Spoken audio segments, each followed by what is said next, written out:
Hike. Hello again, my fellow Bears fans. Your boy Roy here for Chicago Football Talk, sharing my quick thoughts after that Bears ugly win versus the Panthers. There's last week's win over the Detroit Lions was gritty. There's another word that rhymes with gritty you could use. I'll say that it was ugly. That also rhymes with gritty, if you will, as opposed to the other word. But what a tough win for the Bears to eke out here versus the Carolina Panthers. Chico definitely brought his team to play at Soldier Field at high noon, if you will. The Bears didn't start off right on their first drive of the game, actually ended in an interception. And, I always talk about how the fact that the stats lie, if you will, and you have to look at the tape. If you look at Jay Cutler's stats, he actually was only credited with one interception here.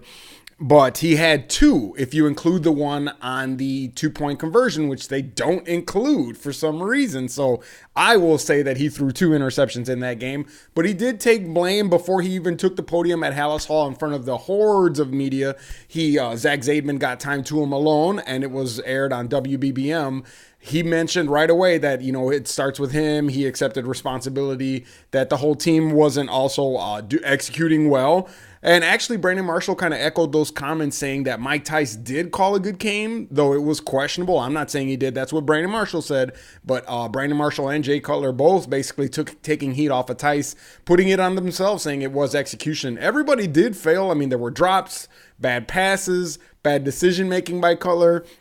Robbie Gould missed a field goal. The defense even had a letdown. Hard to blame the defense in this game as much as they were on the field time of possession in favor of the Panthers dramatically. 36 minutes and 38 seconds to the Bears 23 minutes and 22 seconds. Nearly a full quarter more. The Panthers actually had the ball, meaning the Bears defense was on the field for almost a whole quarter more than the Bears offense was. But in the end, it ended up working out right when the Bears basically, you could say, were asleep in hibernation. I don't know what you want to call it, shooting themselves in the foot for the first 3 quarters of this game offensively. And then they just woke up in the fourth quarter. They had, on all 3 drives that they had in the fourth quarter, they basically either scored or got in position to score. And that being, when I say position to score, the first drive of the fourth quarter, which was a continuation of a drive in the third quarter, that's when Robbie Gould missed his field goal. But he would have a chance at redemption as he would make the game-winning field goal there. And now it was interesting. I had a little dialogue as, again, I'm on CFT Bears pound hashtag Twitter chat, a universal chat that's all I will ever use. Leave no fan behind. I'm not going to use some app that some people on their couches might not have or might not support on some devices. I'm going to use a universal chat so that whether you're at the game, at work, wherever, you can stay in tune with what's going on. But I had a little discussion about how I thought the Bears did the right thing by going for the field goal when they missed the field goal, because you need to take every single point. You never know, even though they were still down by 3 scores, some people were saying, oh, they should have went for it. Hey, you take the points. There was plenty of time left in the game when they when they missed that field goal at the 12-minute, 9-second mark in the fourth quarter. So, and then when you saw after the Bears defense actually yielded to the Panthers and gave up a field goal, the Bears were down by 2. If they would have had that field goal, they would have been up by 1, and it wouldn't have had to be such a dramatic comeback in the final 2 minutes of the game there, 2 minutes and 27 seconds to be correct. But the offense, after the defense yielded, and I mean, they were gassed, even though everyone knew that all the Panthers were going to do was try to run the ball there. I don't blame the Bears defense for giving it up there. Again, Tim Jennings with 2 interceptions, got a touchdown. They basically held this Panther team down for the most part and then gassed on that final drive. But the offense bailed them out, put them in position, and then Robbie Gould, with a shot at redemption, ended up kicking the game-winning field goal at the end. Again, I know the angst of a lot of fans. Football's a very emotional game for the players, but also for the fans too. Fans were ready to just abandon ship and make the captain walk the plank, that being Lovie Smith, and then followed by Jay Cutler, followed by Mike Tice. And I know fans too impatient, talking about how they're tired of waiting for this offense to grow, that they should be further along at this point in the season. Again, let me remind you folks, it takes years for an offense to click on all cylinders, not weeks. So I respect if you want to be impatient. go ahead and go for it, but you got to call it what it is. It is a lack of patience, and therein coupled with unrealistic expectations. Go ahead and look at the history of the NFL. Most offenses need years to click. Don't take my word for it. Take it from pros like Troy Aikman, so on and so forth, that tell you it takes years for teams to click on offense. So it's going to be a roller coaster ride, but you don't judge the ride until it's over. And that was with that final fourth quarter. After struggling, Jay Cutler ended up coming up with a pretty good fourth quarter. It was, by my count, including the 2-point conversion, he had 12 completions on 15 pass attempts. You hear all my mobile devices are blowing up over here, and I do apologize, but I still want to keep tabs on what's going on.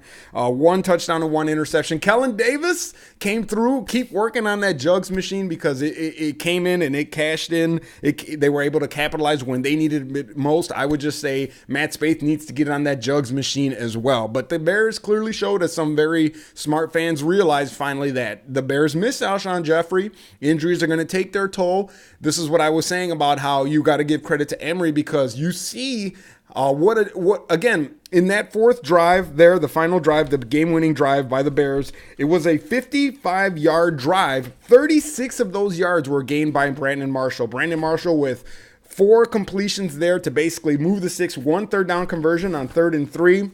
And that shows you what a true number one can do, and how bad the Bears, how little Cutler has had to work with without having a true number one wide receiver. And then they actually kind of, you could argue, had 2 with 1 true number one, or not 2, but 1 true number one and a great compliment in Alshon Jeffrey. You take even one of those away, and I expected the Bears to actually struggle without Alshon Jeffrey. So if they can just survive these few games, and if Alshon Jeffrey can come back when they need him most, and the Bears can move forward and learn from this near loss, if you will, by grabbing victory out of the jaws of defeat, if you will, then this is one of those games, character building games, where they can actually use this as a teaching tool, and this can go a long way in them never giving up until the end. I know a lot of fans wanted to give up, but you have to just watch the game, enjoy the ride.